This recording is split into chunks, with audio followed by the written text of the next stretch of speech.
I was young. I was 19 years old.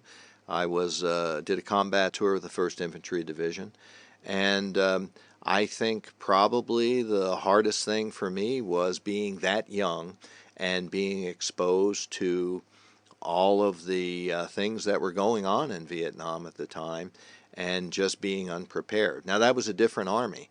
When I came back, I got out of the Army when I came back. 24 hours after I landed in the United States, I was out on the street in civilian clothes, and that was it. That was no one ever said, hey, are you doing okay? But the consequence to that was, for many of us, 15 years later, we had issues that we were still dealing with that were unresolved, and that was a period of time when a lot of attention was devoted to post-traumatic stress disorder and other issues that do affect combat veterans. Anytime someone is in a combat operational area, I don't care what their job is, it's stressful. Just the idea that you're in danger all the time is stressful. Even if you're not shooting or being shot at, it's stressful just to be there. And the more combat exposure someone has, the more stressful it can be. Get to know your soldiers, number one. There are many risk factors that we can definitely identify that contribute to someone being at risk for trying to hurt themselves or commit suicide. Financial issues, financial stressors, UCMJ actions, relationship problems, substance abuse issues.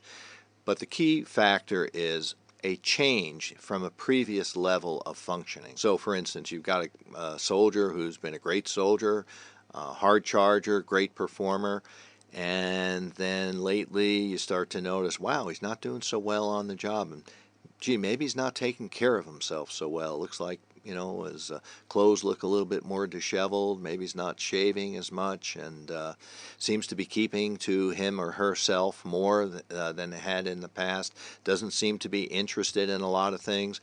Maybe the drinking has increased from where it had been before. Gets a DUI where, that would have been unheard of before, and starts to engage in high-risk activities that are unusual for this particular individual. Find out what's going on with that soldier and ask the tough questions. The tough questions are, hey, are things so bad for you that you're thinking about hurting yourself? Are you having some thoughts about suicide? And even if the answer is no, it's prudent to try to get that soldier to get some help. Let's face it, our soldiers are tough. And it's hard for tough people to ask for help. And often, people around the individual who needs help are the first ones to recognize that there's a problem. There's a myth out there that if you ask someone if they are thinking about committing suicide, that this will somehow impel them to commit suicide. It'll make them more likely that they'll commit suicide. And that's absolutely not true.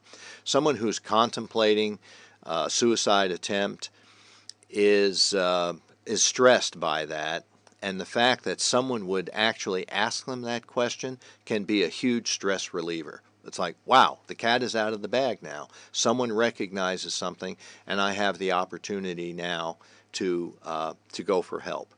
We also need to not criticize and not think less of someone who needs help or is asking for help. I can be pretty much assured that there are leaders out there listening to this who are thinking to themselves, if I have a soldier who needs behavioral health care, that's a broken soldier. We need to get over that. We need to get the message out that behavioral health care is no different than any other type of health care. War changes people, and repeated exposure to war will change people. It is not unusual for people to come back from multiple deployments and have some issues with combat stress that they need help in dealing with. We need to make sure that if someone is struggling with those issues, that we are available to provide help. Every unit has a chaplain that's available all the time, and in many cases chaplains really take the lead in suicide prevention. There are the military family life counselors who don't keep records. A lot of people like that. There are the behavioral health specialists in our behavioral health clinics, in our schools.